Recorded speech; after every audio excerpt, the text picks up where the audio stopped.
Now, into the ticket office of Disneyland. Oh boy, let's do this.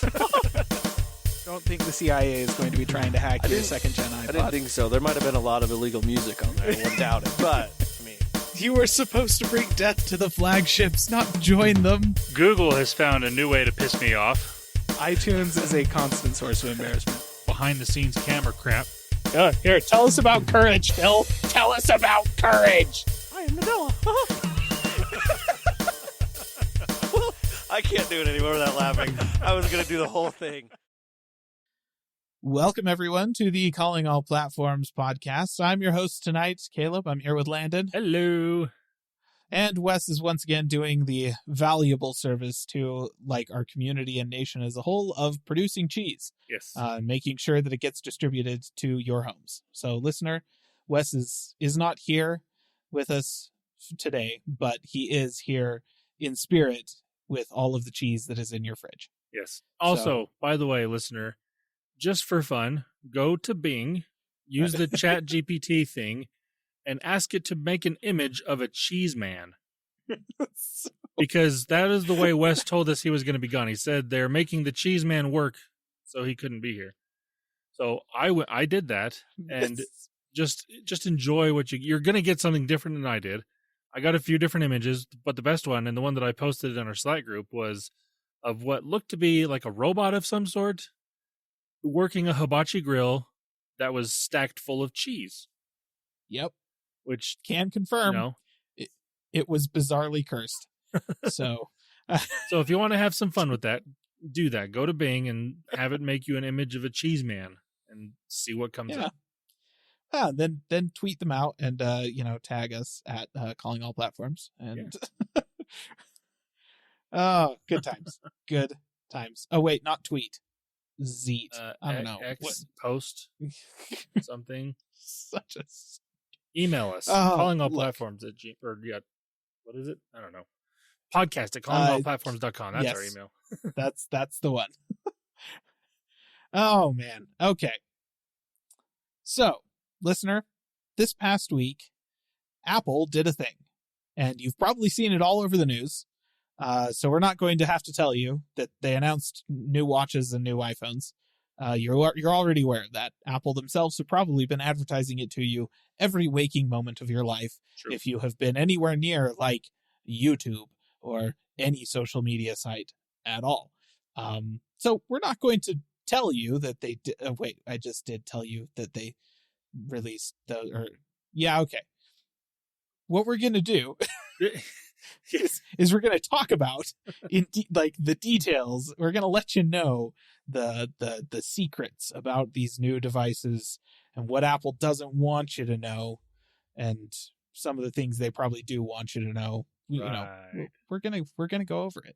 And listener, it's gonna take a while because this was definitely the most intense, feature-packed video that they ever could have made for a keynote. Oh wait, no, that was definitely not this event. It was that was exact opposite of that, actually. I think you may have just out of nostalgia accidentally gone back on YouTube and watched some of the old Steve Jobs keynotes. I should have. I would have. And you might be conflating those with this one. Like, do you remember 2007 when the iPhone was first released? How he stood up in front of an audience and actually blew everyone's minds. There was applause and screaming in the people, the press and the developers and stuff that were there. It was a whole thing. It was groundbreaking and mind blowing. And I don't know, listener, if you've ever heard of the iPhone before. But this year was just another iPhone. Okay, so we're going to get into this. We're going to just jump right in. We've got a series of discussion topics that we'd like to go over with all of the devices. Me and Landon are going to break it down for you, kind of the relevance of everything that Apple talked about.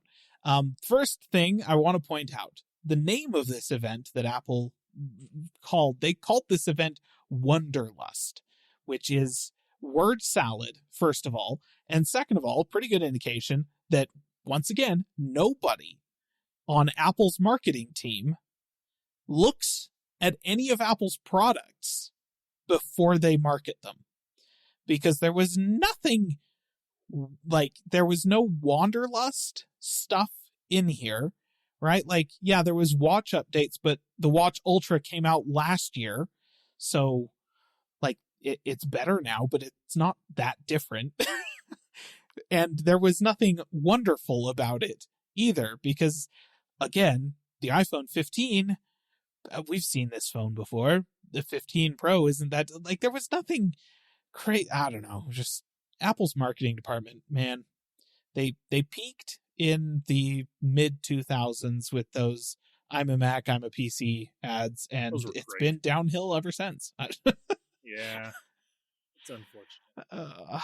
Yeah, good times. Okay, so first, let's talk about the Watch 9, Apple Watch 9. Apple announced an update to the Apple Watch. It's true. The Series 9. There's not much else to say. One of the things they did add, and this is, I think, this is where I'm going to kick off the discussion of the Watch 9, because I feel like this is the most interesting part of the new watches, is the ability of the watch to use its various sensor suites, like the gyroscope and the heart rate sensor and so forth, to detect when you make a pinch gesture with your forefinger and thumb. Okay? So, and it can detect if you do that twice in a measured, kind of deliberate fashion, and you can use that gesture to initiate things on the watch. Right? So, question. Is the pinch gesture actually going to be useful? What do we think? All right. So, before we get too much farther, I have to mention the categories that I came up with for this event. And I told them to Caleb already. But they are things I'm happy about, things I'm not happy about, things I don't like but I'm fine with, things people need to shut up about, and things I think will be a bigger deal than I initially thought. Right. So where does the pinch gesture fall in there? This falls under the things I think will be a bigger deal than I initially thought. Mm-hmm. So when I first saw this, I thought, interesting. How much would I use this? That's always my question. How much am I going to use this? And also, how much do I think the average person is going to use it, if they even know it's there? Right. And initially I thought, that seems strange, but okay. And my first thought also was like, okay, they're doing this because they want to get people used to doing that pinch gesture, because that's how you do anything on the headset that they the Vision Pro. Yeah. So that made sense to me. I'm like, okay, but then the question also got brought up somewhere else. Like, what happens if you have one of these new watches and a Vision Pro on? Then what do you do? And I am curious to see what happens there. Ooh, that's a good point. Hadn't thought about that. But I do think that this will be more useful than I initially thought, because as the week has gone on, and I've been thinking about this, I've been thinking of scenarios that I could have used this specific gesture. Mm-hmm. And there's actually been quite a few of them that I like. Oftentimes, and this is usually the go-to for anybody that has a watch, if one hand is doing something else and you have to do something, generally you go to your nose. That's just what I've heard from other people. It's what I do. It works. Yeah. And you have to hope that you hit in the right spot. But there's been multiple times throughout this week that I'm like, oh, that actually would be. And it came to the point, like, this feature is not technically new. There's an accessibility feature on the Apple Watch that lets you do these type of gestures. There's a single tap, a double tap, a clench, and then a hard clench to do certain things. I actually turned those on and tried them out. They didn't work for me, because my watch is a few years old. They probably would work with a 7 or an 8 a little better than they do with my 6. Right. Yeah. So these gestures are there. It's just going to work better with the 9 because of the new chip that's inside the 9. Yes. Yeah. The new chip that they've put into this thing includes drastically more neural engine processing cores than it did before, right? Like, so it's going to be way better at AI processing and neural engines stuff, which is what this is using. It's Yeah. which I also think that's going to be a much bigger deal as well. Like on-device Siri and being able to use Siri to ask about health features, which you couldn't do before because they wanted to keep the health stuff private because they should. And using Siri had to go to the cloud and come back on your watch beforehand. Yeah. Now it can all be done on device. So that actually is kind of cool. But again, back to this pinch thing, like people, all the hands-on videos I've watched of people actually using it said it actually worked better and easier than they thought it would. Because if you look at the video that Apple puts out, it looks like these people are very deliberately pinching. Yes. Like, they made it very obvious. Quite slow. Yeah. And pretty much all the videos that I've seen and people talking about it make it seem like it's a lot easier and better than they thought it would be. So that gives me hope that it's not going to be like, you don't have to like pinch hard or like, do anything crazy, make it look like you're doing something weird with your hands in order to make it work. So I have hope that it actually does work pretty well. And again, there's been multiple scenarios where I'm like, oh, that actually would have been kind of nice to have. Yeah. I mean, it's still going to look weird regardless of, even if you can do the gesture pretty quick, it's still going to look silly to anybody that's watching, but not sillier than reaching up and smashing your watch against your face. So I mean, so to be, expand a little bit upon what the feature is, listener, this is, it's using a gesture to control the interface of the watch with the hand that you're wearing the watch on, which means that you don't get to pick which button on the screen is doing it. Any app that supports this gesture is going to have like basically the most common interaction for whatever screen is up automatically mapped, and just doing the pinch gesture is going to trigger whatever that was. So, if you're getting a call, then the pinch gesture is going to be to answer the call. If you're recording a voice memo, the pinch gesture is going to pause the recording or something like that. If you're doing their navigation feature in the maps that lets you track your path and stuff like that, then doing the pinch is going to set a waypoint. So it's stuff like that. Generally, it's a useful implementation. I don't think you do this in a better way, honestly. Unless some of the apps give you the ability to configure which button on the screen your pinch will activate. But so far, this is a feature that didn't exist until this event. And so third-party developers haven't implemented it. It's possible they may be able to do stuff like that. It's possible Apple may give you some of those configuration options yourself. They haven't said that yet, so remains to be seen. But yeah, it looks like it could be interesting. I don't wear an Apple Watch. I don't actually wear watches of any kind. I don't have a ton of familiarity with smartwatches. And so I'm not, I'll withhold judgment as to whether or not this thing is actually going to be useful. Don't have a strong opinion, but it is interesting. Yeah. And, so I'm on board. Yeah. And like, to me, the times that I think it would be the most beneficial are dismissing a notification, because it'll do that as well, which is nice.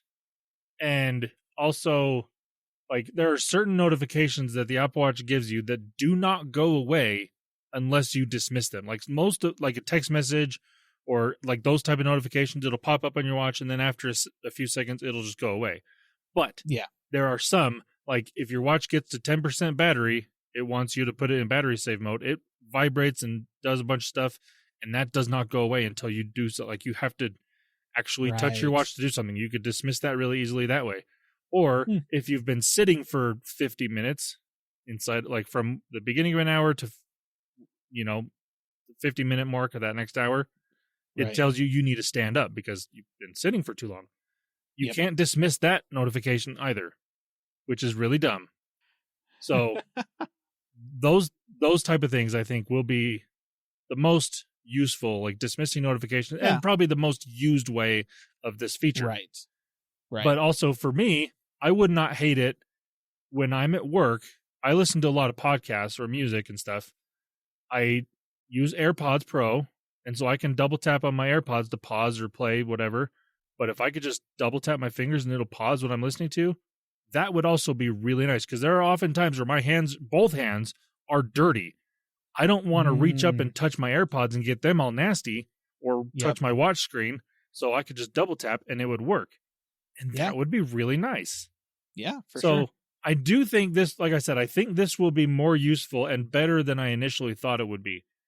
And I don't think it's enough of a reason to upgrade to this watch from even like mine as a Series 6. And it's Right. only 3 years old, so I'm not going to upgrade my watch this year. But if you're on a Series 5 or newer, or maybe even an SE, and you want to get the newer, like a higher end version of the watch, it's probably worth upgrading. But Yeah, that's fair. mostly because it comes with a whole lot of new features to your watch rather than just this. Right. This Yeah. feature alone, which is literally the only upgrade from the 8 to this one, Yeah, is pretty not much. is not worth upgrading for. But Yep. I do think it'll be useful, and it is worth upgrading, like I said, from a Series 5 or newer or older watch. Yeah. Yeah. No, that's fair. I think other than that, really, the Series 9 gets a brighter screen, up to 2000 nits peak brightness now. They did also specify that it does 1 nit of brightness as well. So for really dark situations, pitch black, it's on the bed next to your, or the table next to your bed, and you want to check the time in the middle of the night, you don't want to be blinded by your watch. And so it's 1 nit of brightness. That's not going to blind anybody. Yeah. It's not going to. It'd actually have to be pretty freaking dark in your bedroom in order for you to even see that. So yeah, that's a nice feature for the Series 9 that's getting as well. However, the redesign for the Watch Ultra 2, which I think it's interesting that they're branding it as the Watch Ultra 2, whereas the watch is not, it's the Apple Watch Series 9, not the Apple Watch 9. Yeah. So it's weird branding decision there, but yeah, they updated the Ultra to a second generation. And I have a question. Does the Watch Ultra have the widest dynamic range in terms of brightness of any display out there? And I think there's a case to be made here, because they announced that the Watch Ultra's peak brightness now goes up to 3000 nits, which is eye-searing. Like, that's the brightness of the sun, pretty much. Yeah, okay, it's not. basically. Just to be clear, that's not actually the brightness of the sun. But that's like, it's essentially like, for a screen that size, peak brightness obviously means that it's going to be like a point on the display, not the whole display at 3000 nits. But that would be like if you were standing on the other side of the room from like a 200-watt light bulb or something like that, and you looked directly at it. It would hurt, right? That's not going to be a pleasant experience. And also, by extension, the brightness of the display presumably goes down to the same 1 nit brightness as the Series 9. They're using the same display technology. And that is quite a gap between the lowest brightness level and the peak brightness level. Now, to be fair, they're OLED displays. Any OLED display has the ability to shut off its pixels entirely, which means that technically the bottom end of their brightness is 0 nits. And 0 to whatever the peak brightness is what most of them would probably claim as their full brightness range, their full dynamic brightness range. But I would contest that. I don't think it counts if you just say 0. Can you do 1? Can you do 2? Like, that matters. And I would be willing to bet that the vast majority of displays out there have not been configured to go down to 1 nit of brightness, because that would be stupid. If your TV did 1 nit of brightness, you wouldn't ever be able to see it at that brightness level. What would be the point? I suspect most displays, even OLED displays, are configured to go down to like maybe 100 nits of brightness, and then after that they just shut the pixels off entirely, because why not? Like, and that's configuration in the controller for the display itself. I would be willing to bet that the vast majority of displays can't do 1 to 3000 nits of brightness, and everything in between, presumably. Apple wasn't terribly specific, because they never are about this sort of thing. But, Yeah, no. but I can't think of any other case where you might find a very similar dynamic range, because most of the time these displays are designed to work either in very bright environments, or they're designed to work in very, like, I guess, dim environments, but not black. environments, right? Like TVs are designed to be watched in a dark room, but they're also designed to be watched in like a normal brightness room, like a living room kind of situation. Most of them are not designed with the intent being that you watch this thing in bed in the middle of the night when everything is pitch black, but it has to be dim enough that it's not going to wake up your partner that's sleeping next to you, you know? Yeah. Like, which is what the watch is doing. So I would contend this may be technically the widest dynamic range for any display out there, which is pointless. Like, it's a useless brag, but like, It is cool. Really bright makes sense. Really dim makes sense on a watch. There's nothing super special about that. Just means that it's a little bit more convenient to use, which is good, but it's still neat, I guess. Yeah, I did look it up, and the Apple Watch Ultra 2 does go down to 1 nit. Good. Yeah. They didn't specify that in the event, but since they said it with the Series 9 and then they were talking about the Ultra 2 right after that and specified that this one now goes up to 3,000 nits of peak brightness, I was like, surely they mean 1 nit for both of them, right? It would be silly if they didn't. Yeah. Now, before we move on from the watches, there is one thing in the category of things I'm not happy about with the Apple Watch, and that is the fact that they still do not have the Apple Watch Sport, the cheap version, in black. Yeah. They have it in that fair. midnight color, which is really dark, but it's a very distinct blue color. It is. Like if you were to put that watch against my watch that is black, you would see, oh, that is definitely blue.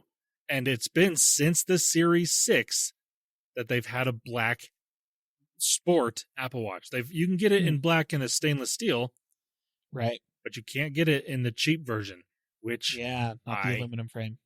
Can't stand. It's been another reason why I bought the Series 6 when the Series 7 came out. I'm like, I don't want a blue watch. I want a black watch. Yeah, it's a really interesting detail because Apple, with their aluminum frames and aluminum devices, has avoided black in general. Like, there's been a couple. They released the iPhone 7 had they had like the glossy black, right? The piano black shell, but they also had a matte black finish on the iPhone 7. And that one was gorgeous. Like, frankly, thought that was awesome. But the iPhone 6 and the iPhone 8 and X, well, the X had the stainless steel. So yeah, the iPhone 8, they did their space gray, not black. It's not black. It is. No. Some people are like, oh yeah, just get the black. Nope, that is space gray. It is not black, and you can gosh darn tell when you put it next to anything that's black. Like, for instance, I have a space gray Mac Mini sitting on my desk right here. It is sitting next to a black external hard drive. It's clearly not black. It is gray. It's not. And so, yeah, like, they tend to avoid that on their aluminum devices. And the watch holds true. I guess the gray probably shows less scratches or something like that. Know. But it's really annoying. Yeah, that's fair. A few more options in color would be nice, just in general across all of Apple's devices. Like, which we'll get to. That's true. That's true. Okay, so that was the Watch 9. There's not a ton to discuss about it. It's, they're releasing for the same prices as they were last year, and there's a few upgrades. So if you're in the market, like Landon said, if you're sitting on like a Watch 5 or something like that, then this is going to be a really solid upgrade for you, and now might be the year for it. The Watch 5's getting a little bit long in the tooth anyways. Yeah. All right. We're going to move on to the iPhone 15. My top discussion question for the iPhone 15 is there anything actually to discuss here? So to be clear, the iPhone 15 is the iPhone 14 Pro. Just the same camera, the same display, now goes up to 2000 nits of peak brightness, doesn't have the high refresh rate. So there is one difference there. It's also using the same processor, the A16 Bionic, which was in the Pro phones last year, is now in the generic phone. It's It's the same phone. They were all like, oh, look at all these awesome camera features the iPhone 15 is getting. I'm like, oh my gosh, this is the weirdest sense of deja vu. I've already seen this presentation. It was last year's Pro. I said in a messenger group I'm in, I'm like, they could have just showed last year's Pro photo video for this year's iPhone 15. It's like, it's the same video. Yep. The only difference minus is the we don't have a telephoto lens. lens. That's it. It's just, oh man. So yeah, I don't know. There's not really that much to discuss about the iPhone 15. It is the 14 Pro. I already said everything I had to say about that thing last year. I other than it now has a USB-C port, and also surely there was something else different.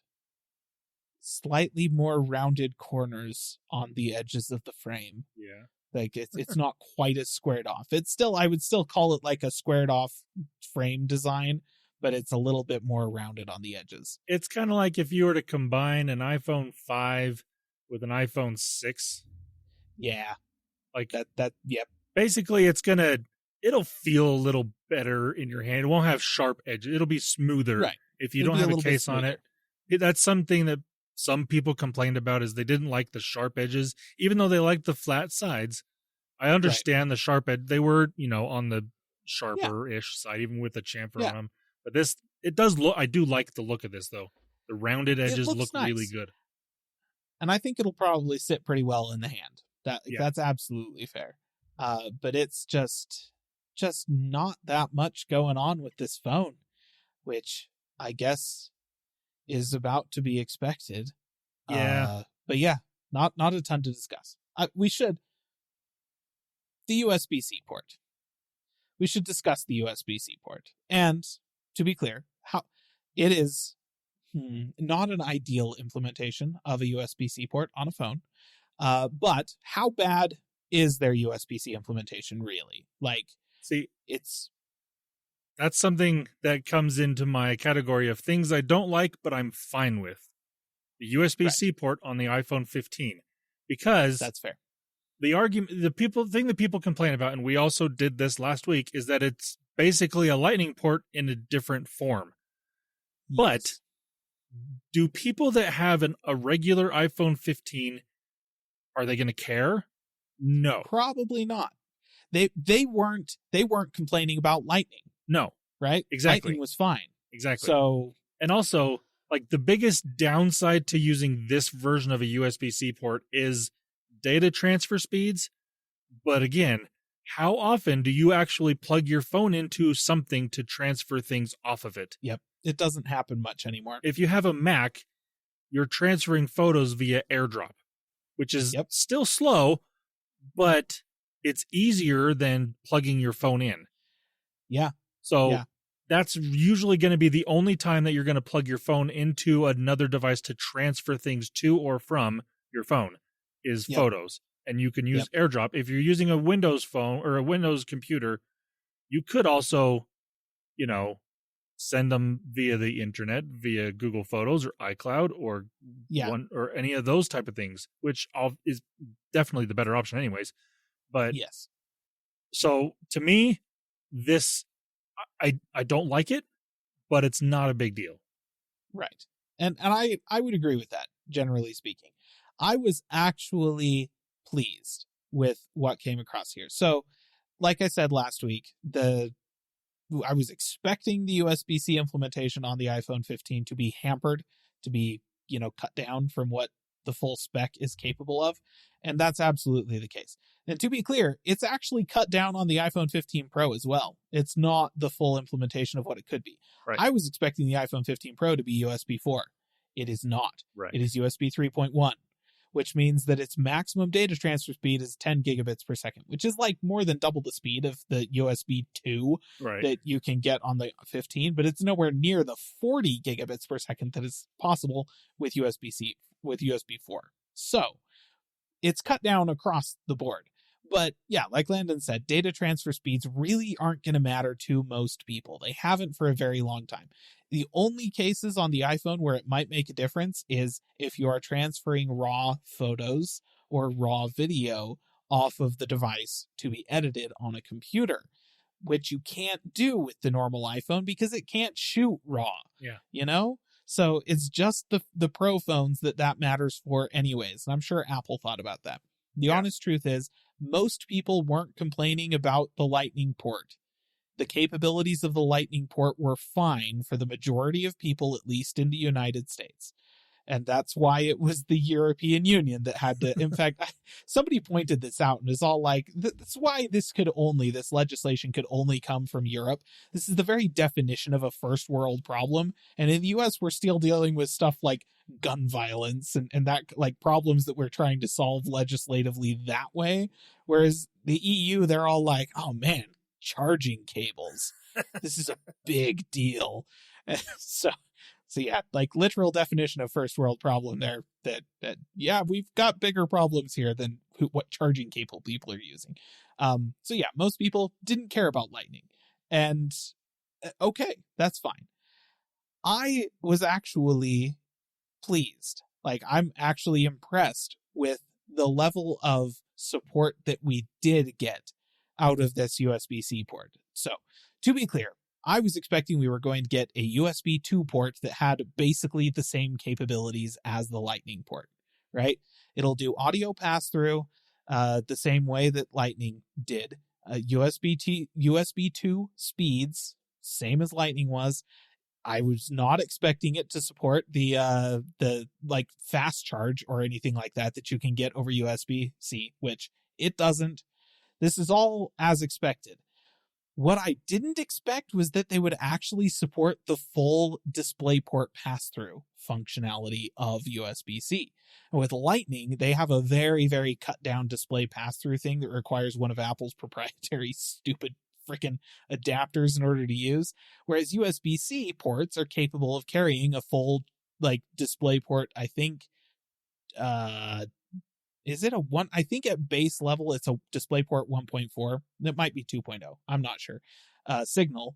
And the iPhone 15's USB-C ports can do that, which means you'll be able to use just any generic third-party USB-C display adapter on this thing. So that's actually awesome. Now, granted, iOS doesn't do anything great with that. It just mirrors your phone screen onto a TV, but it's better than a kick in the face. Yeah. And if you don't have something that you can just, like, use AirPlay for your display, right, then this will work. And that's great. And that's, like, if you just want to watch Netflix on a big screen, yeah, this will be great, actually. So no, I got pretty much exactly what I was expecting out of this USB-C port, except it does actually support more than I was expecting. So it also, one thing I like about it is it will allow you to charge your AirPods or Apple Watch via your iPhone. That is true. And I did read, can't remember if this was on the 15 or just the 15 Pro, but you can also charge another iPhone, like going USB-C to Lightning. You can charge, as long as your phone is, well, if it's a Lightning phone, it should charge it either way. If it's a USB-C phone to USB-C phone, whichever phone has the higher charge will charge the other one. Charge the other. And what's funny is I've heard people be like, okay, I want to see what happens when you put one phone at 52%, one phone at 48%. What happens when they meet in the middle? But supposedly what'll happen is the phone that was charging the other one will keep charging it'll just keep going that same direction. Right. But it would be funny if it went back and forth. That would actually be hilarious. Or if it just, like, the singularity opened right there on the cable. Anyways. So yeah, I was actually pretty impressed. The USB-C implementation on the iPhone 15 is not nearly as bad as I thought it was. It's not nearly as bad as I worried it could be. Yeah. And it's even a little bit better than I thought it was going to be. So, not bad. It's all around a good thing. And thank you, Europe, for making it happen. Yeah. Okay. The other discussion topic that I had for the iPhone 15 is, why are they still being so precious about promotion? Like, at this point, it has been a couple of years since the Pro iPhones have had promotion, and every other phone in the price category, like the price class of the iPhone 15, has a high refresh rate display that does at least 90 hertz. And they're clearly just using the exact same display from last year's Pro. They had to deliberately downgrade the controller on this thing to not allow ProMotion. Why doesn't the iPhone 15 have ProMotion at this point? This Apple. is under the category of things I'm not happy about. Is that the iPhone 15 still has only a 60? I don't even care if it's ProMotion, whatever. Make it 90 hertz at a minimum. You can buy a $300 Samsung phone that has 90 hertz on it. There's no reason that Apple cannot do that. No reason. It's absolutely so stupid. So stupid. And I know that anybody coming from a previous generation iPhone going to this one won't know the difference because they won't have the difference to notice. Exactly. Yeah. But once you use a phone that has a higher refresh rate, it just makes your phone, whether or not it is faster, it feels faster because it feels smoother. It looks smoother. And it's so stupid that they still have only 60 hertz display. Yep. And here's the thing, like, the law of diminishing returns applies to refresh rate on a display, and the jump from 90 hertz to 120 hertz is way less noticeable than the jump from 60 to 90. Right. So they could make everybody happy if, like Landon said, it wasn't even a full ProMotion implementation. If they just gave us a 90 hertz toggle, it's, like I said, it's the same gosh darn display as last year's Pro phone. It does the same brightness. It has the same performance characteristics from everything that Apple has told us. It's the same display, and it had ProMotion on last year's Pro phone. They just literally just need to tweak the controller to just have that be 90 hertz. And gosh darn it, everybody would be like, holy crap, it's the future. Despite the fact that every Android phone has had this for absolutely ages. And they could still save the 120 hertz cap for the Pro phones, and that would still be like, yes, the pros are going to notice, but everybody else will be perfectly happy with their 90 hertz bump. It'll make it feel like a completely different phone versus last year's phone. So why the heck didn't because there's nothing about the iPhone 15 that really makes it feel like a massive jump over the 14. Over the 13. Over the 13. Like, it's just, oh my gosh, everything is so stagnated. Like, look, listener, to be absolutely clear, if you jump from a 13 to a 15, there are going to be a few things that you notice that you're going to appreciate. And honestly, the addition of a USB-C port is really nice. Yep. I am happy that it's there. But the honest truth is that given that the 15 is, like, even with all of its specs, just, technically an upgrade over the 14, even the stuff that doesn't matter, like the processor being faster, which the average user is never going to notice, not for like another 6 years. If you can find an iPhone 14 Pro for around $800, buy that. It'll be a better phone. You get a telephoto lens. You get the nice, stainless steel frames, and you get ProMotion. And you get the dynamic island, which is the other upgrade. You get the dynamic island. Oh, that's right. Yes. The dynamic island is also on the 15, which is why I know it's just the 14 Pro's display on this anyways. So you get all of that stuff that is on the 15, plus a few extras, and it's the same processor. It's got the same amount of RAM, the same storage configurations. It's going to be supported by iOS for exactly the same amount of time as the 15, despite the fact that it's a year older, and it's just a nicer phone.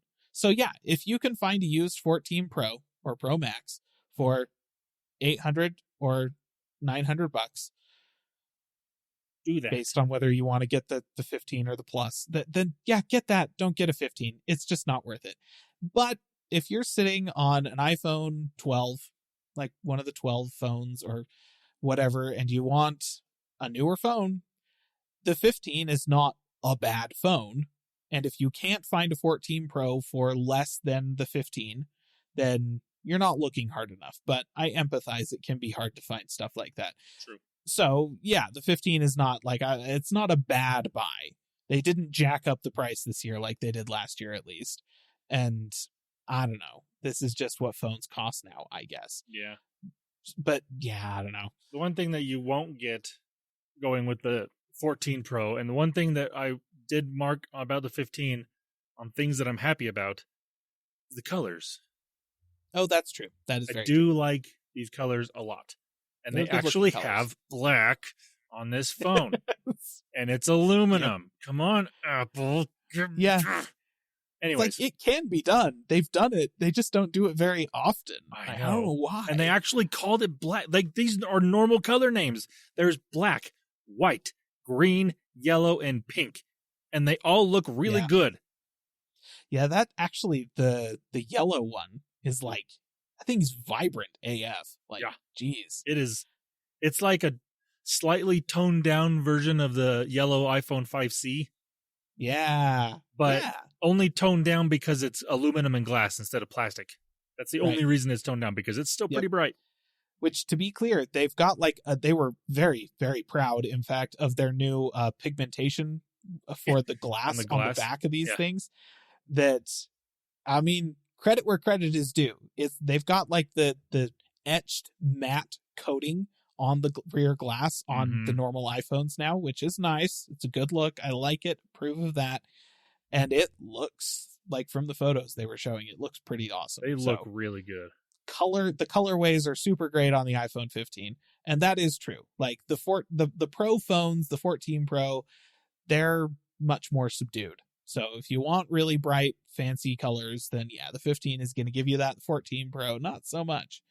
But still, I would still say look at a 14 Pro before you buy a 15, because like I said, if you can find one refurbished or just used from somebody that you know or trust, then get that. Just get it. Oh man. Because and yeah, there's going to be a ton of people upgrading to the 15 Pro. So there will be a flood of used 14 Pros on the market fairly soon. And it's definitely worth looking at. Okay, let's move on to the 15 Pro then. So first, I'm going to start with, honestly, what I consider to be the killer feature of the 15 Pro, which is the A17 Pro, the processor in it. That versus the A16 Bionic. My question is, how much do we read into the fact that they've put a Pro label onto the end of this processor? Like, does that mean that next year we're going to get an iPhone 16 that just has the A17 non-Pro? And is there going to be a difference between the A17 Pro and the A17 Bionic, or whatever they're going to call it at the time? Like, what does this mean? Is this just Apple, like, uselessly rebranding something for no reason? Or is there more? The difference is going to be the bin down chips. They're not going to be the highest quality version. That's my guess anyways. I mean, probably. The ones that are going to come in the iPhone 16 next year are going to be the A17 or A17 Bionic. They're going to be, if you put them side by side looking at them, literally the same chip. They just aren't quite up to the standards clock of the speeds Pro. Are going to be just a little bit slower. So the GPU is not going to be quite as good. The processor is not going to be quite as good, but it'll be the same chip. Just, the ones that they threw away, they didn't want to put in the Pro phone. Yeah, it's a really interesting question. I saw that. I'm like, huh. So what is next year's regular phone a Pro? Yeah, what does that mean? Because I don't like. Flippin' Apple, they do brand stuff's really dumb, like really stupidly. It's gotten so much worse over the years randomly for no reason, and it's so frustrating. Like, it is so, like, listener, you got to understand. I am well aware of all of Apple's problems. Like, yes, I buy their stuff, I use their stuff. That doesn't mean that I don't recognize the stupid things that they do. And Apple's branding of stuff like their processors is so bad. It is so, like, it wasn't that long ago we were on this podcast making fun of Intel for changing their branding from, the i3, i5, i7 to, what did they even change it to? I can't even remember. just, oh, it was like they were just calling it like Core Pro or something stupid like that. Well, it's the same thing with Qualcomm and the Snapdragon Gen 2 Pro. It's something stupid, you know. Yeah. Like what Yeah. just It's like everybody else does it. We have, in fact, it was a couple of years ago, we had an entire year where we were riffing on bad tech names. That was like kind of the whole theme of that year. Yeah. And tech is just bad at naming stuff as a whole. But Apple is like the godfather of crap naming schemes for their products. So like I get it. And the A17 Pro may mean nothing. It may mean that this is the A17 we're putting in the Pro phones, and next year we're going to release the A17 that's not in the Pro phones, and it'll just be called the A17, and it's going to be exactly the same processor made on exactly the same node, and it performs exactly the same, but we just called it something different for reasons that nobody can possibly fathom. Who knows? I don't.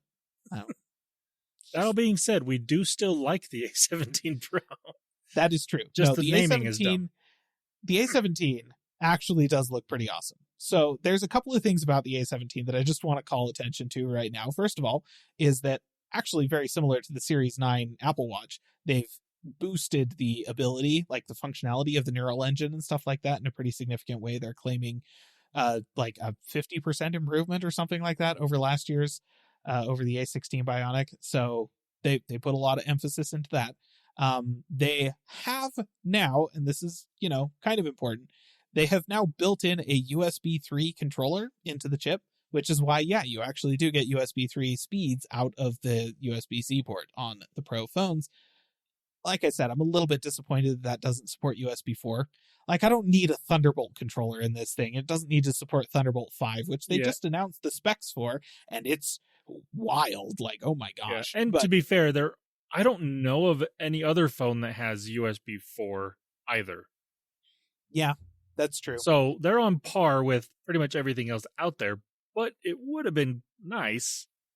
They're not on par because they still don't support fast charging any way, shape, or form. They're not going to. That's just so dumb. Just anyways.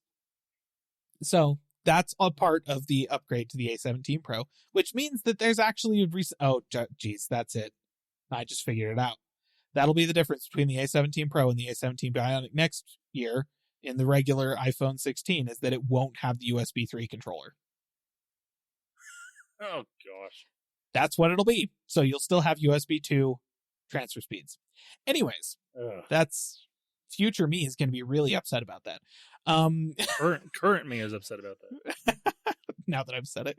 But the big news, I feel like, is the GPU, right? They've made significant upgrades to the GPU on the A17 Pro, and they are now claiming that this is the most powerful handheld gaming device. Or did they say most powerful, or did they just say best?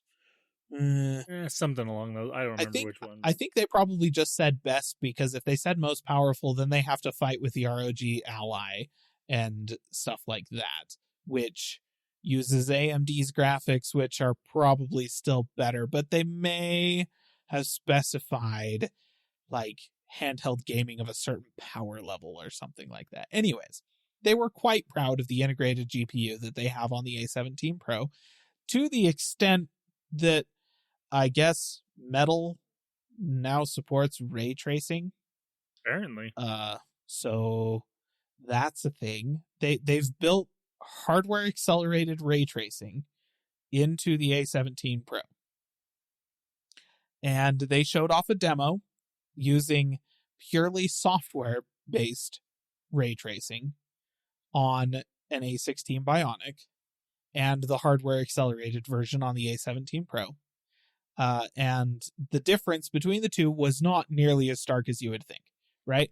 From the very beginning of ray tracing with the 20 series, the RTX 20 series, we have been able to run ray tracing, like real-time ray tracing, on non-hardware accelerated GPUs, because part of it is the cores that specialize in ray tracing, and the other part of it is just having algorithms that are really efficient, much more efficient than they used to be for ray trace lighting. Those were the two things that made up the RTX like ray tracing revolution.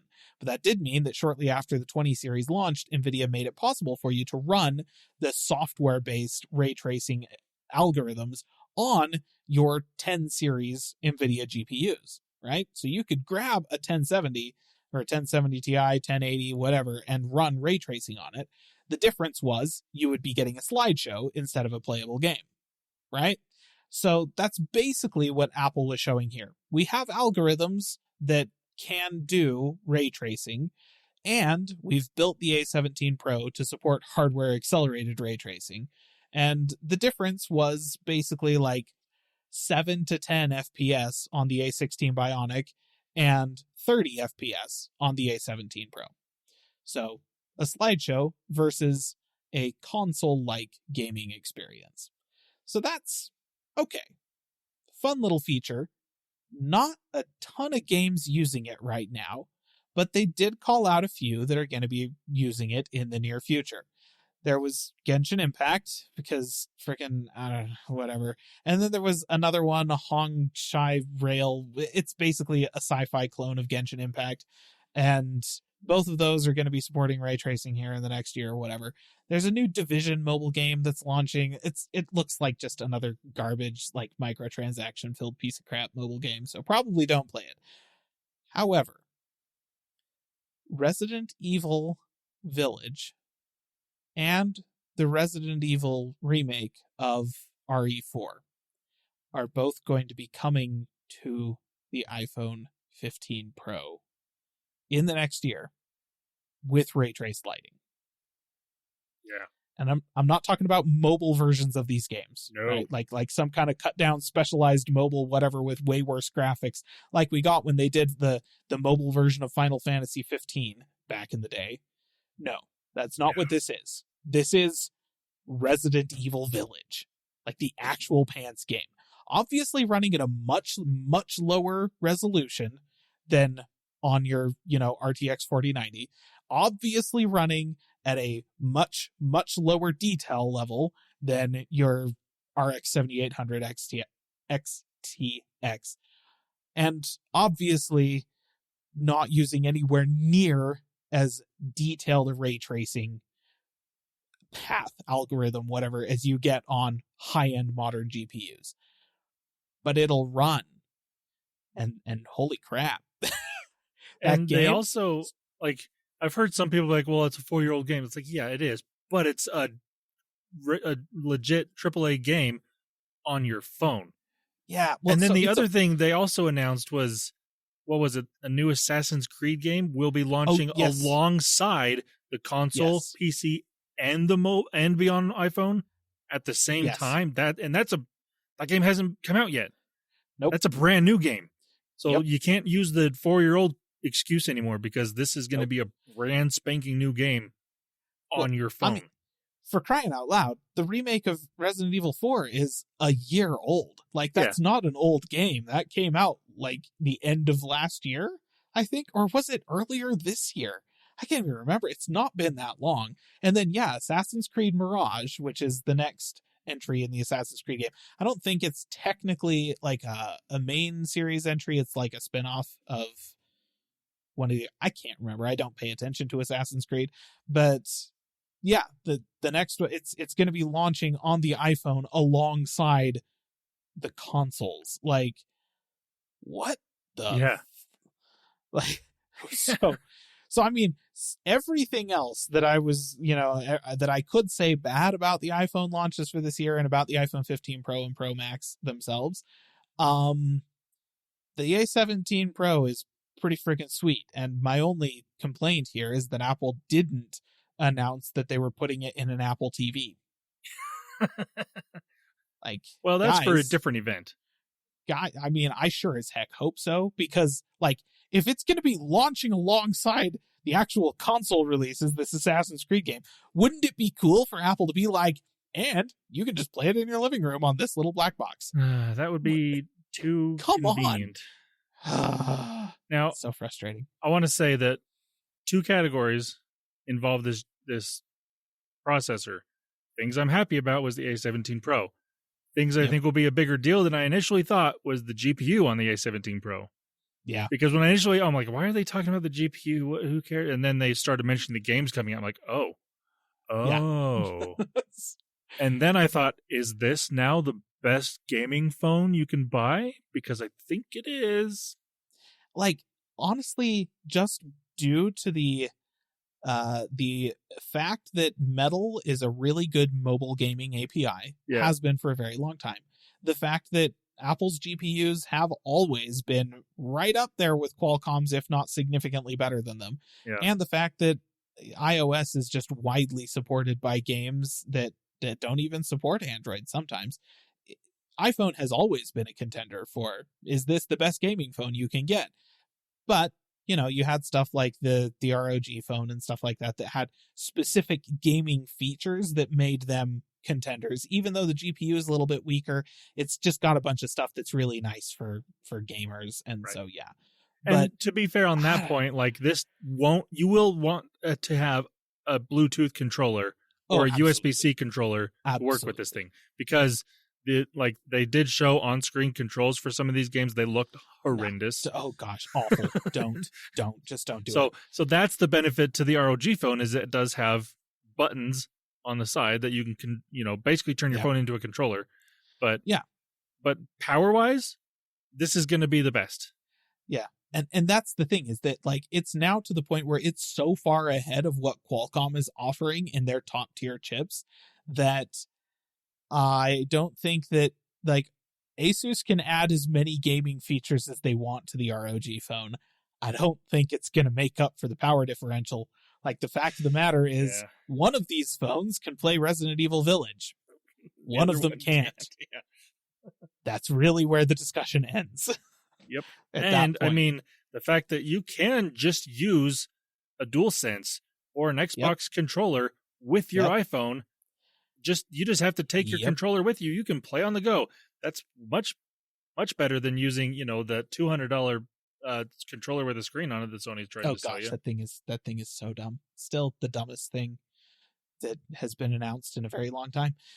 I actually did just have a realization. If you don't want to like go through the rigmarole of having to pair your DualSense with your iPhone and then having to pair it back to your back to your console and so on and so forth, and you don't want to deal with the latency inherent in a Bluetooth controller connection, which is valid. Yep. It's got a USB-C port now on the phone. You can just plug it in. Just plug it in. Mm-hmm. Holy snot. That is a game changer. Yeah, literally. Yep. Actually, oh man, another big thing too. If you buy the normal iPhone 15, you'll be able to use any generic USB-C like clamshell game grip thing instead of having to spring the extra like $30 for a lightning one. Hot dang. I kind of overlooked that when I was thinking about the USB-C port on the iPhone. All right. So there you go.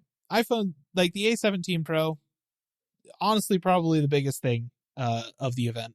Not sure what to make of the fact that it's called a Pro, but now that I've said it, I will bet you money that it just means that they're going to remove that USB controller from it. You're going to get USB 2.0 speeds next year on the iPhone 16. All right. I'm going to move on. iPhone 15 Pro. Next question. Does the new titanium band actually look better? So, listener, they have changed the rail around the outside of the phone from the glossy stainless steel to a brushed titanium. And my argument would be that it does not look better when the device is new. But after about 20 minutes in somebody's pocket, yes. Because that was always my thing with the glossy stainless steel, was that, like, there's no way to keep that from getting covered in fingerprints and scratched absolutely to crap. Like, unless you just let it live in a case, in which case you never get to see it, which is always my argument against cases. Like, yeah, good arguments for it, but it's prettier if you have it out of the case. So, yeah, like by that metric, I think that titanium, especially brushed titanium, makes a lot more sense. I personally actually do think, this is me, I like a brushed finish, like a matte finish, more than a glossy finish. So that's one thing I didn't like about the iPhone Pro. Right. I liked the aluminum brushed finish, matte finish better. So to me, I do think the titanium looks better, even new. But to me, the biggest benefit to the titanium is the obvious benefit to the titanium is the durability and the weight. Because I've got an iPhone 13 Pro Max. This thing is ginormous and it is heavy as the biggest phone you can find. It is not a lightweight phone. Nope. So that would be a potential reason for me to upgrade. I'm not going to, but the fact that it's just lighter makes it a lot more enticing. Yeah. I like that feature a lot. Yeah, that's fair. The weight savings is definitely, it makes a difference. Stainless steel is a lot heavier than aluminum, to say nothing of titanium. Mm-hmm. So, yeah. Yep. No, that's totally valid. I really like gloss for appearances. Like, back in the day, the iPhone 7 launched, and they gave you the option of a really nice matte black anodized aluminum or that piano black, like glossy. And I loved the glossy coat on that thing. I loved the look of the piano black phone. I thought that thing was super sharp. But I also recognized that the instant you touched it, it was going to be covered in fingerprints, and that it was probably going to get covered in scratches too, just sitting in a pocket. Even if it was in a case, like fine grit was going to get in there and work its way in and cause pitting and scratching and stuff like that. And I'm like, it'll be super easy to see that on that glossy coat. So when I bought an iPhone 7, I got the matte black, even though I didn't think it looked as good because I knew that coating was going to be a heck of a lot more durable. And it was, and it still looked really sharp. So yeah, I think that just from a pure aesthetic standpoint for me personally, I do like the glossy stainless look, but just in general for a usability standpoint, no, the titanium's better. Yeah. And so on my category of things I don't like but I'm fine with is the colors on the iPhone 15 Pro. Yeah. The thing I don't like about it is just the lack of colors, because that's always been the case with almost every Pro phone, except for like mine is that, what do they call, Pacific blue, that light blue. Yeah. And I love this color of blue phone, but they usually don't have a wide variety. Like the 15 or the regular iPhone always has a decent variety of colors. That's partially because they can do more with aluminum than they can with stainless steel, and they definitely can do more with aluminum than they can with titanium. Yes. And that's the reason why the iPhone 15 Pro is not a wide variety of colors. And surprisingly, I like the black one, but I think my favorite is the natural titanium. Yeah. It just looks really good. It's the same as the Apple Watch Ultra. That little silvery goldish kind of looking color looks really good. Yeah. No, it was like when they were showing the colors in the presentation, I was kind of like, two of those are the same. Like what? Yeah, the natural. One of them is the natural, and then the white. Yeah, they are not very different. Like the quote unquote white one is technically, like, the glass on it is white. Yep. But the band around it it's a slightly lighter color of titanium, but it is still more of like a goldish kind of. It's a lighter gray, color. Basically. It's not that different. Yeah. It was really funny. They're all like, we've got these 4 stunning colors, and I'm like, no, that's 3, man. You've got 2 of the same one. Who proofread this slideshow? Yeah. Yep. Good times. But I do like those colors, and I do like the titanium. They're good. It would be nice to have more options, though. But yeah, I mean, I understand why there's not, and I guess the argument is that most people are going to put it in a case anyways. And I hate that argument because I bought my phone. I bought the pretty one so that I could look at it. Thank you very much. If I was just going to slap it in a case and not care about it ever again, I would just buy a plastic phone. Like, who cares? Anyways. That is one thing. Like with the titanium phone, it would be more tempting to carry not in a case, because the titanium. Yeah. The downside is it's still glass on the back, and That is true. it's still going to break. But Now, that being said, next discussion question actually relates to that quite a bit. Does the easy to remove back glass mean anything for Apple's future plans? Like last year, it was actually kind of a big deal, and iFixit specifically called it out when the iPhone 14 came out and they got their hands on it and started tearing it down. And they're all like, Apple, you made it really easy to take the back glass off and replace it on this phone. Why didn't you say anything about it in your keynote? And I think that this was exactly due to that. They're all like, oh, I guess maybe we should say something about it in our keynote. Basically, the 15 Pro now uses the same way of like mounting the back glass into the phone case as the iPhone 14 did. And it's much easier to replace the back glass. You can now open the phone from either side. You just undo the screws on the bottom and then get a suction cup and you can just pull it out. So isn't this the case on both great models? Is like yes. the 15? Yeah, it was already the case on the 14. So I don't think, they didn't make a big deal about it on the 15 because it's just the same on the 15. Right. But it was not the case on the 14 Pro. And so with the 15 Pro, they're all like, yeah, we made it easier to remove the back glass. I am not sure how much to read into this because I do know that there is legislation going through the European Union right now that talks about right to repair and the responsibilities of device manufacturers for providing access to repair and like having a certain level of repairability in new devices that they release and that sort of thing. This might be related to that. Well, it's also a bigger deal for us specifically that California is also doing the same thing.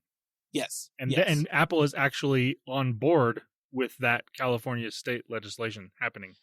Yeah. And if it happens in California, it'll just by proxy happen everywhere in the US. And if the EU does it, it'll also basically make it happen by proxy everywhere.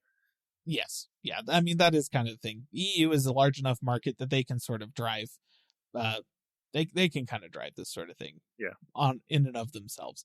But yeah, so like it might mean something, but it's also, and that's kind of the thing, based on the way that the legislation in California is worded, I think that this makes them compliant.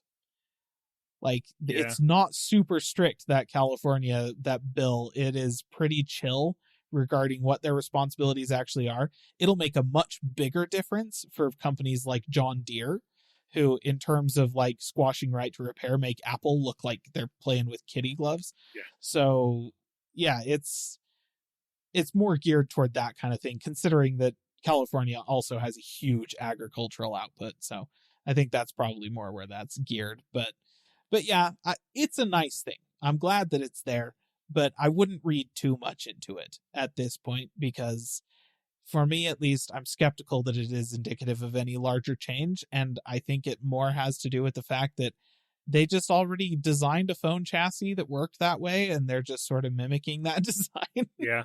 With my question is, now that Apple has actually said that this is an option again, because it was an option with the iPhone 4 and 4S, that glass back was easy to remove and replace. So easy. Now, because Apple has actually mentioned it and more people are going to know about it, do people start swapping colors out like they used to? Like I remember back in the day, people would have a black front and a white back or vice versa, or they even had clear options for the back. Not from Apple, but from other companies, which could potentially happen again. That's true. Does this fad that was a thing come back? That would be really interesting, actually. I kind of hope it does, because I liked that. That would be fun. Because I remember there was also people that would get red or royal blue glass and put, like, again, not from Apple, but from third parties. Basically, the company that makes the glass for Apple, because they had the Apple logo on them still, just in different colors. And they'd put them on the back of their phone, and it looked really cool. So I'm kind of hoping that comes back. Yeah, a little bit more customization options there. Or now, like say you get a regular iPhone 15 in like yellow, but you want to get the pink back for some reason, or vice versa, We call this one the cotton candy. Yeah. Actually, no, I guess that would be more like the green and pink. There you go. Yeah. Oh, man. No, that'd be fun. But yeah, so yeah, i15 Pro maybe getting a little bit more preparable, but we'll see long term. Okay, and then this is my last discussion point for the iPhone 15 Pro. Not necessarily the last thing to talk about, but I just feel like this is important to get out there because I did say in last week's podcast that I was expecting the Pro phones to go up in price by $100. The regular Pro did not. The Pro Max did. But Ish. they didn't raise the price of the configuration of the phone that you get. They dropped the version that had 128 gigs of storage. So now you can only, like, the Pro Max starts at 256 gigs of storage and then goes up from there to 512 and 1 terabyte. So is this higher starting price of the Pro Max actually a price hike? Yes. Or do we let them off the hook by saying, no, this is the same as what it was last year for the same configuration. It's just, there's not a cheaper version.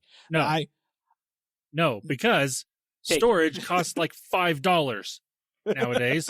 Now, back in the day, they did do this back in the day. They would drop the lower storage price and the base model would be a higher storage for the same price that it was the year before. They've done this before. But back then, storage cost more money. Now, storage costs next to nothing. And Apple just seems to think that they can get away with charging $100 or more, especially in their computers, to get more storage. Yeah. And it's so stupid, and I hate it. So, yes, this is a price increase in the dumbest way possible. Yep. No, I agree with that. I mean, I suppose it is better than Apple pretending that they didn't price hike the thing and just acting like everything is the same. Like, that's basically what they did last year with the iPhone 14. Right. Was they just raised the price of the starting iPhone $100 and then were like, everything's normal. What are you talking about? This is fine. At least this year, they're all like, they called out specifically that, well, yeah, but it's the same as last year's storage tier it's the same price as that. Like, I don't care, Apple. It's a price hike because the base version of the Pro Max now costs $100 more than it did before. What the configuration of that base version is doesn't matter. It went up in price. And it's the same thing as last year's Pro, or the last year's regular phone. That's the 14. Yeah, it's not the mini went up in price. Technically, it's just the normal iPhone at the same price as the normal iPhone was when it was a 13. But because you dropped the mini, the base iPhone's price is now $100 more than it was before. That's a price hike. The configuration of the phone at that new base price doesn't matter. It costs more money. Stop pretending it doesn't. And yeah, so I agree. I am with Landon on this one. It's a price hike. I don't care what Apple says, how they pretend. The Pro Max now costs now starts at $1,200, which is a problem for me because I like the bigger phone, and now that I've had the Pro, I don't want to go to the regular. You're gonna have to get a Plus. Gosh. So yeah, it's and we're still very much in a situation here where if you are looking at a 15 Plus, just buy the 15 Pro. Like, it's $100 more. You get way more phone. You get the A17 Pro. That's worth it right there, frankly. But now that the Pro Max is $100 more expensive than it was before, that one is a little bit harder to recommend, believe it or not. Apple, freaking turds. Yeah, so, despite what you're doing with the cameras, which I do like, but that's true. It's $100 more. Yeah, not worth it. Little periscope lens on the telephoto for the Pro Max. Technically not a periscope. I mean, okay, it uses the same technology as the periscope lenses. It's basically a periscope.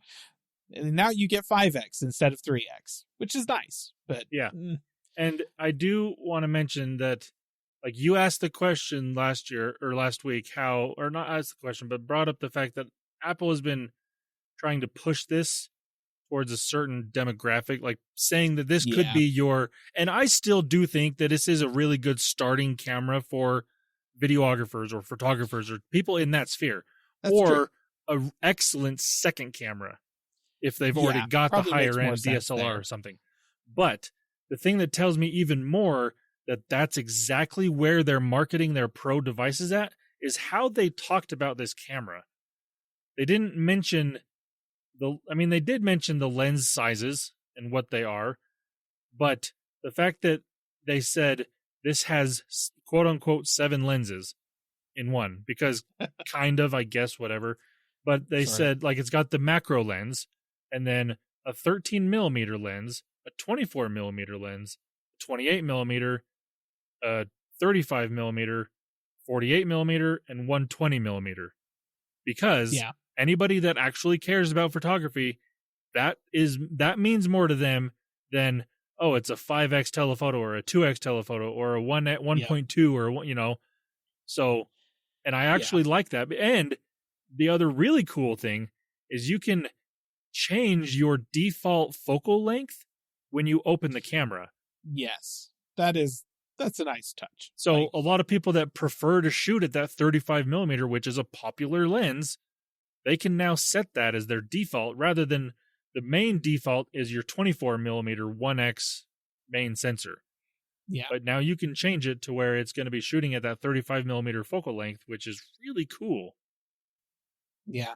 And to be clear, listener, when we're talking about focal lengths like this, we're not talking like they don't literally have a focal length of 120 millimeters on some of these things, because that would stick out 12 centimeters from the back of the phone. That's obviously not what they mean. It is equivalent to a 120 millimeter lens, right? Right. So like focal length is used to refer to distance from film to lens, but it can refer to it's a ratio about how the light focuses from the lens onto the quote unquote film, or in the case of a digital camera, on the sensor. And they've managed to get quite a spread of supported focal lengths by the use of multiple different lenses and camera types, and the sensor that is very high pixel count, but also has the ability to reduce the pixel count to gather more light and stuff like that. And then in the case of the Pro Max, they now have this not periscope lens that uses a prism to, bounce the light around a whole bunch inside of the phone before it actually hits the sensor, which allows them to distance, like, figuratively. I mean, I guess literally, it increases the distance that the light travels in order to enable those really long focal lengths and to give it way more zoom. So, like, it's optics, man. Like, I feel like it's Chinatown. Forget it, Jake. It's optics. Anyways, cool cameras on the Pro Max for sure. And I do think that that's a really neat improvement. And I would say, just generally speaking, the increase in zoom is going to be much more appreciated the way that Apple has done it on the Pro Max than it would be on something like, your Huawei's and your Xiaomi's that are doing like, oh, we have 120x zoom and you can use this thing as a telescope and see people across Manhattan and stuff like that. No, you can't. That's not real. It's all fake. You're all taking pictures of the moon because you put software into the camera that recognizes when a bright circle is in it, and then it just photoshops a picture of the moon into that.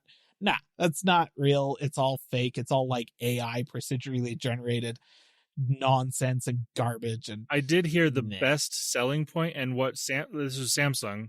So the best selling point that they should use this for marketing, because they would sell millions of phones immediately because of the market that it would be going towards. So on another, I think it was the Mac Break Weekly podcast, somebody mentioned how, like, Samsung's got 100x zoom, which you don't want to use 100x because the quality on it's not great. But at 50x, you still get a relatively decent photo. It's still not great, but it's better than 100x. Was it to market it to the Swifties? Yes, it was. That's okay. Somebody, a friend of somebody on the podcast posted a picture. They were in the nosebleed section at a Taylor Swift concert, and they were able to take a picture of Taylor Swift that didn't look bad, and it was like relatively close up. And they're like, Samsung, if you want to sell more phones, market this exact scenario, and it Oh would my God. sell That's phones. true. That's It true. would work.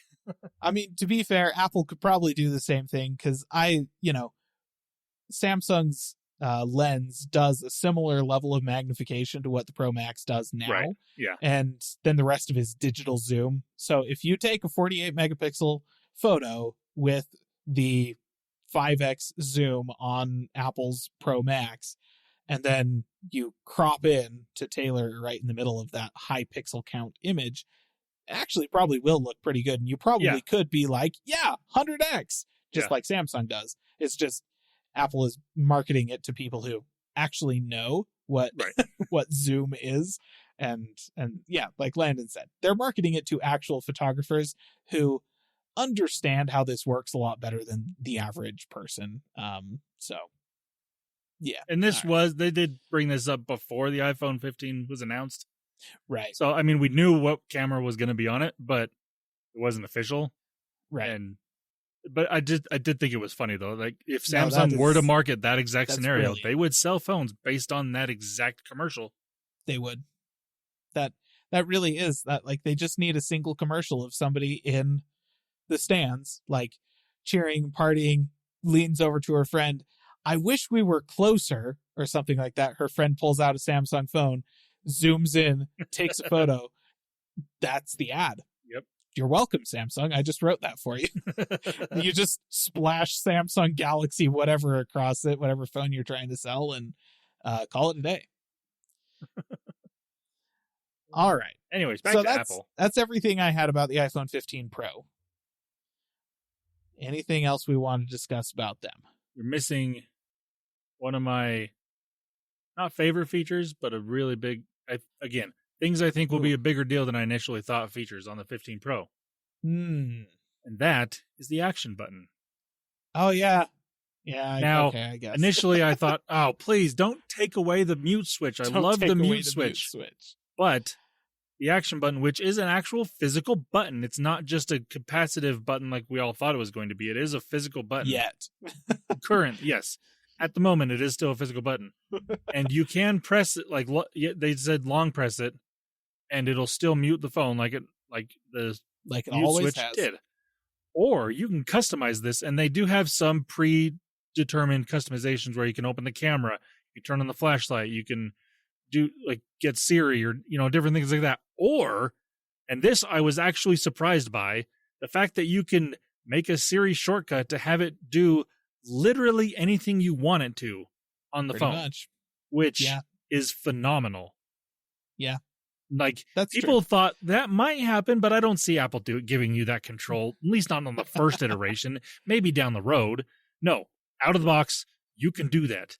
So you can make this action button open up Google Assistant, or open Facebook for some weird reason, or you can have it do whatever, or you can have it control something in your house. Like, you have smart home stuff, you can push this button, it'll turn the lights on in your house, or different, whatever you want. I mean, it'll basically, you can have it trigger any Siri shortcut. Right. So you can use the Shortcuts app to set up an automation for like your smart home or something like that is like, oh, here, I'm about to get home, change the temperature, turn on these lights, start the oven, preheat, I don't know, like I'm bringing home a pizza or something. You can, however you want to automate your crap to do stuff, and you can just trigger it to do anything like that. You could trigger it. You could have that thing set up to trigger the music quiz thing that Siri shortcut. Like, they ship one of their example, I don't know if you've seen this one, Lynn, one of their sample shortcuts inside of the Shortcuts app when you download it is a music quiz, where it just randomly grabs songs out of your Apple Music library and plays like 5-10 seconds of them or something like that, and then gives you multiple choice. Which one is it? And interesting. It's actually kind of fun for me because I have thousands of tracks in my music library, and a lot of them are classical music or drum corps, and that's hard. Like, especially some of those drum corps shows, you're just like, oh, I've got like 10 seconds to identify which piece of a show from like 50 years from like 100 different cores this is. Okay. So yeah, you could do that if you wanted to with the action button. Like when I first saw this, I was like, Landon, don't take away my mute switch. Like, freaking do not. Android phones have been dropping that kind of functionality for years, and that is one of the dumbest things that Android has done, just flat out. And it's one thing that OnePlus dropped and actually brought back and because people complained about it. Yeah, exactly. So yeah, I love the mute switch. But then I was thinking about it, and I was like, when was the last time I turned that off? My phone has been on mute. This iPhone 13 mini that I have in my pocket has been on mute since the day I bought it. I have not taken it off. So I'm like, actually, maybe it would be kind of nice to have a customizable action button. I can just leave mute on, just leave it on vibrate always, and then use that button for stuff. Yeah. Now, okay. One thing that they made it sound like this was possible, but from all the hands-on things, I'm pretty sure it's not, because they said you just have to long press and it'll mute, and then you can go and customize it, or you can go customize it to do all the other things. I thought, well, can you long press it to mute and then just one time, like short press to do other things? But it doesn't appear that that's the case, unfortunately. Yeah. I wish that were the case, because then you could do two things. Even if that it was nice. The long press only mutes it, and then the quick press does everything else, that's fine. You still get two options. But it doesn't appear that that is the case. I suspect that they're just trying to keep accidental presses from like changing the mute status of your phone and that kind of thing. And considering that they're giving you the ability to trigger like shortcuts with this button, some of those shortcuts do not require your phone to be unlocked or your screen to be on. You could accidentally push that in your pocket and, I don't know, tweet a picture of the inside of your pants. Just like that's the thing that could happen. The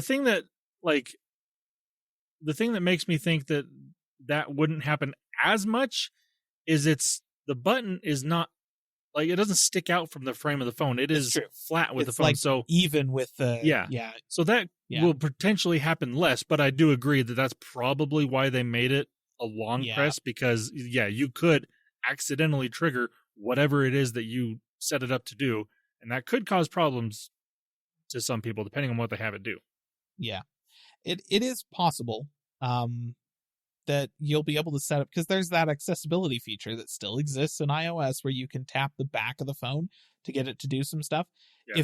If they set that up such that you can use that to mute and unmute your phone, then maybe set that up and then you can still have that control and use the action button for something else. So like there might be ways around this.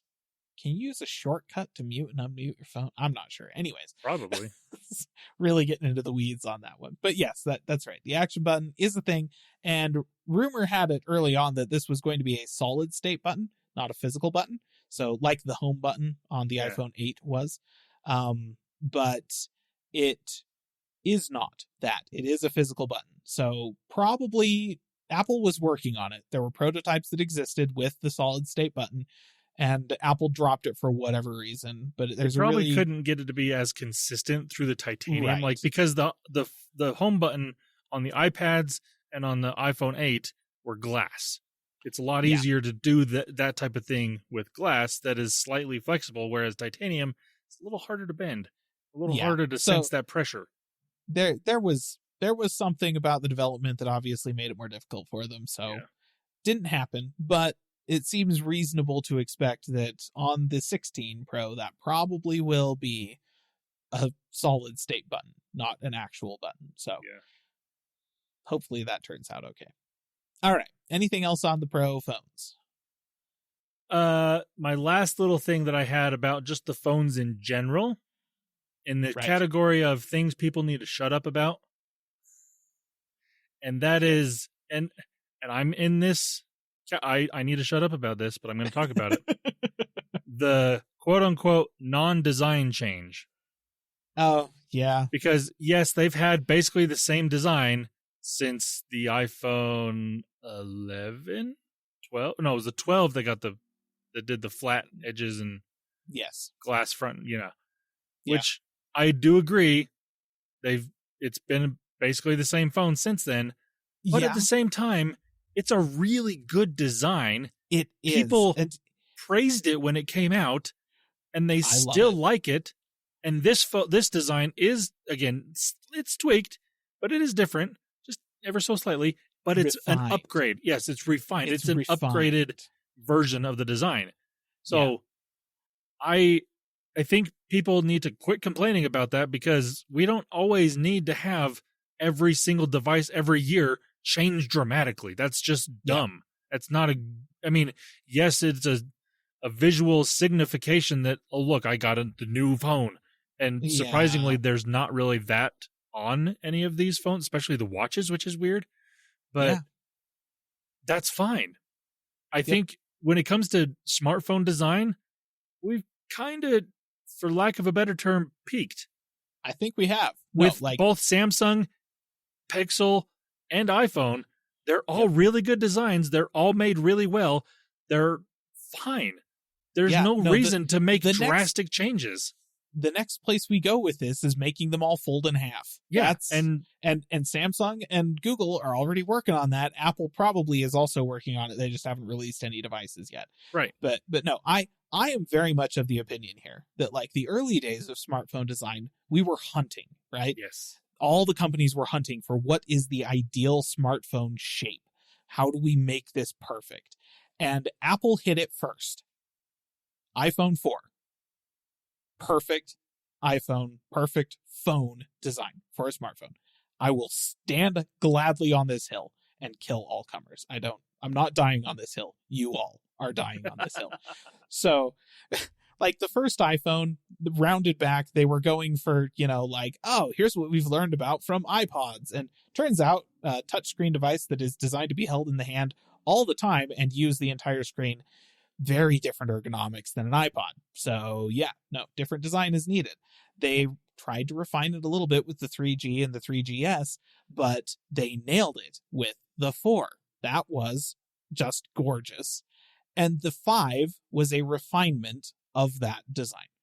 It was not necessarily perfect. There was additional refinement that was possible, but because everybody whined about the 5 having fundamentally the same design cues as the 4, Apple went ahead and redesigned it for the 6 and made a phone that was more comfortable to hold, but way harder to use. Just frankly, as look, I had the 4S, I had the 5S, I went from that to a 6S and then a 7, and just gosh darn it, it was harder to use.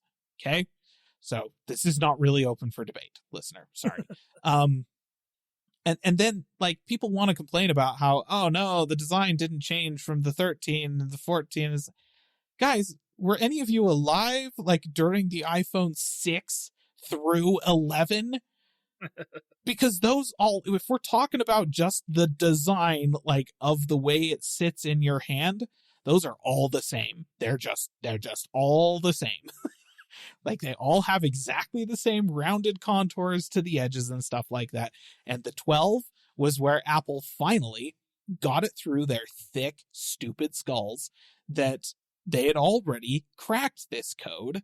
And they went back to the 5, refined that a little bit, gave us the 12 and the 13 and the 14. Honestly, the 14 probably should have been where they refined it again, but whatever. They did it with the 15. This is yet another refinement of what I consider to be fundamentally the best way to build a modern smartphone. Like I said, from here, the only redesign that makes sense is making them fold in half. Okay? Yep. That's where we're at. So I'm totally in agreement on you with that one. People need to stop talking about it. The design of the thing looks absolutely fine. Yeah. No problems there. Yeah. So that's my last main thing about the phones. Okay. Sounds good. I have one more topic for discussion here. And this is something that they introduced when they started talking about the Series 9, and they really stood on it when they were talking about the Apple Watch. But they brought it up again throughout the rest of the event, and that is this concept of carbon neutral, okay? The idea being that the Series 9, if you get the sports, like the sport band version of the Series 9, right? There's a couple of, like, and they're very specific. You have to buy an Apple Watch Series 9, not the Ultra, Series 9, with a couple of specific watch bands. But if you do, then that watch is quote unquote carbon neutral, meaning that because of how much they have reduced the carbon output of the manufacturing and shipping process for that device, and because of projects that they have done or have contributed to pull carbon out of the atmosphere, this thing did not contribute to any amount of CO2 in the atmosphere. So, does this matter, or are they just virtue signaling? Yep. Yeah, okay, fair. So this thing, so the topic itself, I'm not putting under this category, but this is under the category of things I'm not happy about. The topic itself is fine. I'm perfectly fine with them doing this. I actually like that they're doing this with all their products. They're trying to be carbon neutral as a whole by 2030. And this is the first step. Well, not the first step, but the first big step. First product. Right? First product. Like the first product that is fully carbon neutral. Yes.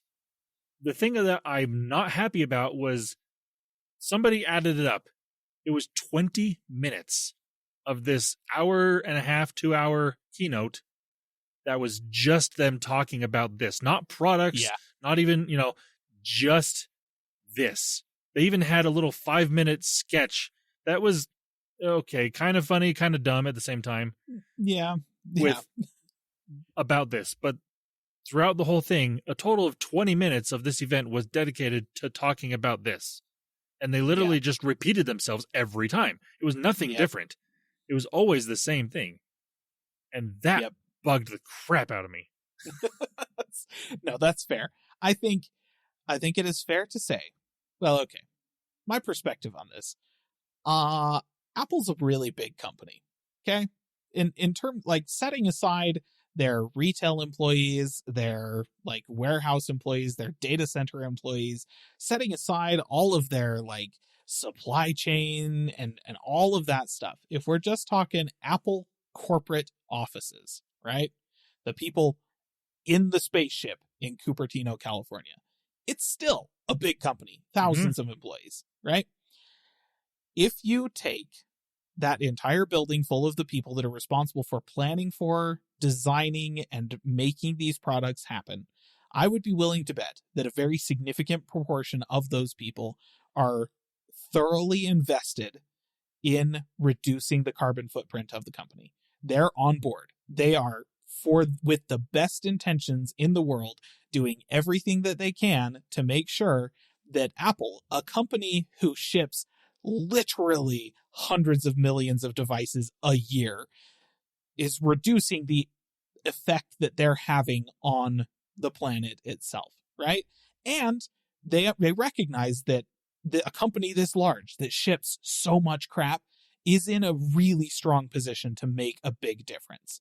Okay? It's the sort of thing where, like, by taking chargers out of their boxes for their phones and reducing the like amount of space that they take up in an airplane, means they can ship way more in a single plane, means that they can reduce the number of flights that they're chartering and stuff like that, which is going to reduce the carbon output of their supply chain by X amount, right? Like, they have done this math. They understand how all of these pieces fit together, and they are invested in making a difference, in making it so that Apple is genuinely, and like, I will bet you money that those people are super proud of what they have pulled off with the Series 9 watch. And I think that is awesome.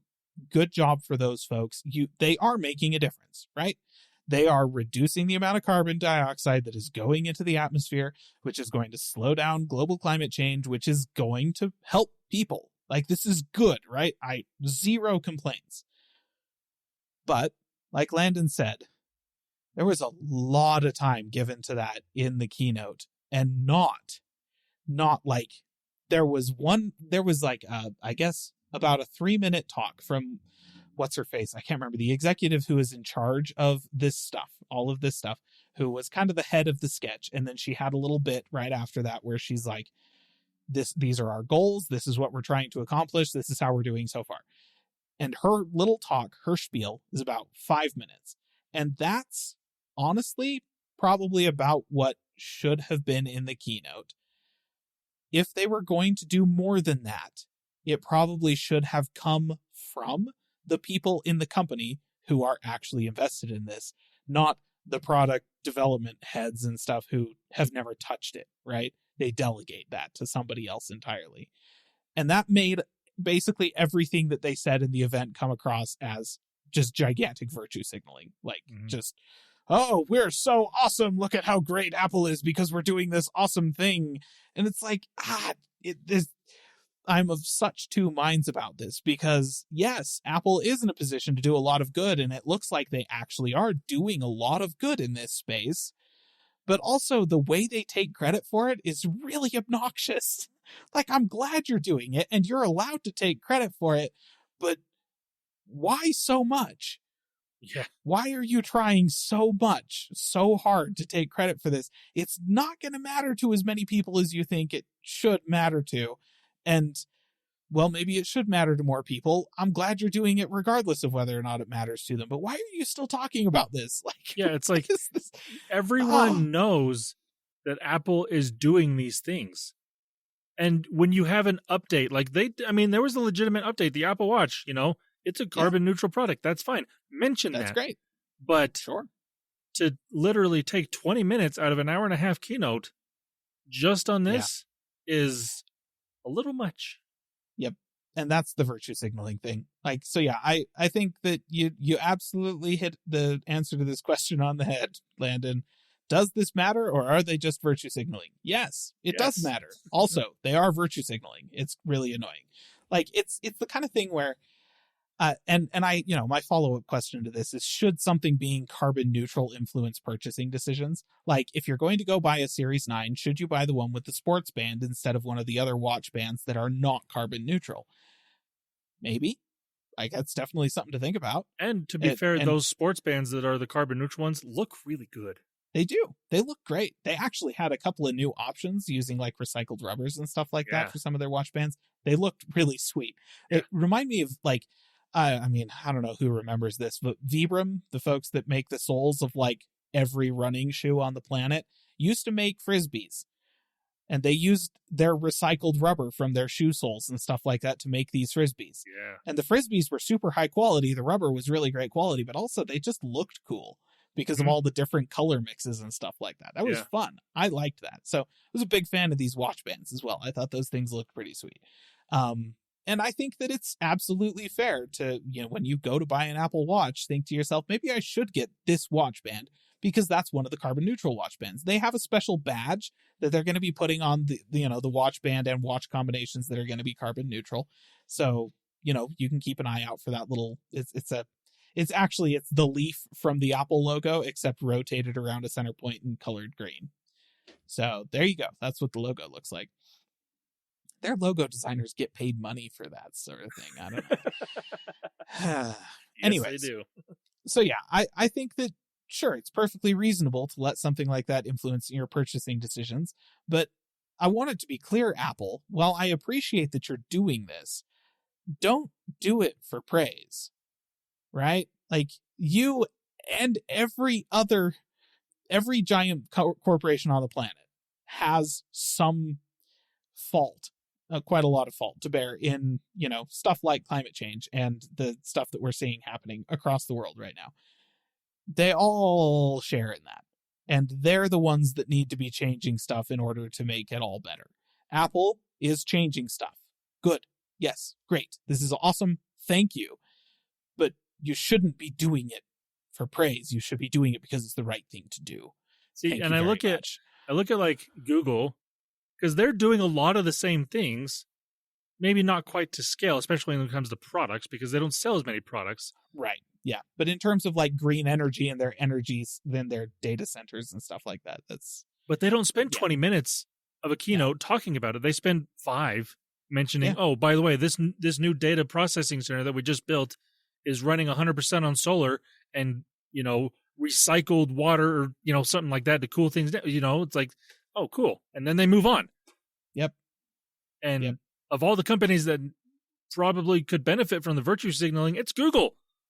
That's true. Though, actually, if any company wants to try virtue signaling to save themselves, Meta, I would say. But they'd have to do something virtuous first. So I guess maybe that's a little bit difficult. Yeah. Oof. But yeah, carbon neutral. It was a big deal in this event, and I'm happy that Apple is doing it. But guys, just do it. Don't make such a big show and song and dance about it. And the other problem is, like, every time that they make a big deal about it, everyone, and including me now, brings up the fact that yes, this is good for the environment, but it also saves you a butt ton of money. Because, like they said, they can ship 25% more watches in one shipment. Yes, that does save on carbon dioxide going up into the air, but it also saves you a whole lot of money. Yeah. So, they don't mention that. We're all aware. We all know that's if it's not the main reason. Well, it's not the biggest reason. Well, it might be the biggest reason, but it's not the one you're talking. It's not the reason you're talking about, right? Because, yes, you are doing good things for the environment, but you're also trying to benefit your pockets. Exactly. And I will say, they definitely needed to make these Apple Watch boxes smaller because they're just so huge, unnecessarily large. Like, they're bigger. There's probably more cardboard in an Apple Watch box than there is in an iPhone box, even an older iPhone box, not let alone the newer iPhone box. Ooh. Do you still have the box for your Apple Watch? I do. I can compare. It's huge. I can't. I'll have to. I may need to borrow this thing from you because I've got like a rack of old iPhone boxes I can compare it to. We can empty them out and like weigh them and figure out which one's using more material. I've got one of the newer iPhone boxes. We can compare it to that too. Because but is it like a Pro Max box though? Because I don't know. That might be. That's a big box. It's still smaller than the previous ones. But. Yeah, well, fair. Oh man. So I don't know. I'm glad it's happening, but just Apple, don't virtue signal quite so hard. Seriously, guys, just chill. It's not. Well, it's actually worse than the virtue signaling that they used to do in the past when it came to privacy stuff. That's true. They've learned. They now don't focus as much on the privacy thing because they shoved that down our throats for 5 years. Now they've just moved on to shoving this down our throats for 5 years. So maybe eventually it'll get better. I don't see that happening. But it might. There's hope. Like, what happened to just doing something nice and good because it was nice and good? Like, not because you need praise for it or because it has to be a marketing technique or freaking just, oh my gosh. Good times. So that's my last discussion topic for the Apple event. I don't have anything else to add on that. I feel happy with what we've covered. Landon, nothing. No, we've covered everything that I wanted to mention in my categories of fun, as I call them. Perfect. And do you have one more thing unrelated to Apple? Surprisingly, no. There was okay. Actually, this I thought was really funny, and I only know about this because of MKBHD. On his studio channel, one of the people that works with him mentioned this, that Fujifilm decided to announce this brand new, really cool camera the same day as the iPhone. Oh, nobody's going to know about it unless you're particularly looking for that. It was funny. Like, he's got multiple people that work for him that are really into cameras. Obviously makes sense. He's really into video stuff, but like these guys are really into photography and they have these really nice cameras. One of them had this camera that they were reviewing under embargo. And he mentioned it in their studio video because it was announced at that point. But he's like, and even, like, Marquez Brownlee even looks at the camera. Really, Fuji? The same day? Could not have timed that worse. It's like, we always know when the iPhone event's going to be. Next year, we know it's going to be the second Tuesday of September, most likely, because that's generally when it is. Yeah. So other companies, despite the fact that, yes, you are a niche company putting out a niche product, but if you want anybody to know about it, don't do it on the same week, let alone the same day as the iPhone event, which is the biggest consumer product event of the year. Despite even if you're not getting an iPhone, you're gonna pay attention to it because it's the new phone. Yep. So I just had to mention that because I thought it was absolutely ridiculous that they did that. I don't even know what the camera would the name of the camera. It's some weird cameras have weird names. So, oh man! But I just thought it was funny that they happened to do it the same day. So dumb. Nice. No, that's great. That's great. Good job, Fujifilm. Well done. Yeah, we appreciate you. All right. Well, listener, I think we're going to call it there. Then that is, I mean, call it there as if we haven't said enough about this already at this point. Really appreciate you being with us, listening, catching up on everything Apple that has happened this past week. If you would like to get in touch with us, you can do that, as previously mentioned, by emailing us at podcast@callingallplatforms.com, or you can get a hold of us by commenting on the website. We're also on Twitter and Facebook. Get a hold of us there. You can find us on YouTube at Calling All Platforms Gaming or Calling All Platforms Tech. And you can find us right back here, the podcasting app of your choice, next week for more tech news. And until then, bye-bye. See ya. Calling All Platforms is a production of Supporter Sound Studios. To learn more about how you can support the podcast, go to www.patreon.com/callingallplatforms.